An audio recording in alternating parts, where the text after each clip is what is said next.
The half double crochet is a great stitch. It's halfway between the single crochet and the double crochet in terms of height. And as a quick reminder, I'm using US terminology in this tutorial. So to do a half double crochet, first you want to yarn over. So we're actually going to yarn over before we insert our hook into the stitch, which is a key difference between a single crochet and the half double crochet. So you want to yarn over, drape the yarn from the back over the top of your crochet hook. Then we're going to insert the crochet hook into our stitch, making sure to go under both prongs of the V of the stitch. Then we're going to yarn over again, and we're going to pull this yarn through the stitch, like so. Then you'll have 3 loops on your hook. As the final step, we're going to yarn over and pull through all 3 of those loops. So yarn over, pull down on your work a little bit to create some space around these loops, twist your crochet hook to line up with the loops, and pull it through, like so.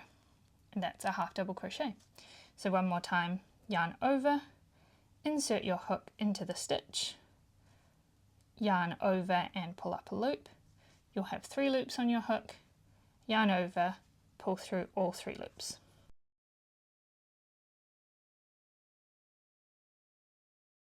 So to count half double crochets, you can count each individual stitch in just the same way as you counted chains and single crochets by counting the V's on top of the stitch.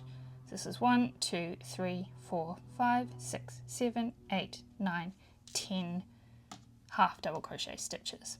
And then to count rows of half double crochets, so again I've turned my work at the end of each row, so I'm looking at a combination of the front and the back of half double crochets. So this row that I've just done here is the front of the half double crochet, and then this row here is the back of the half double crochet. This is the front and this is the back. So that way I can count that I've done 4 rows. 1, 2, 3, 4.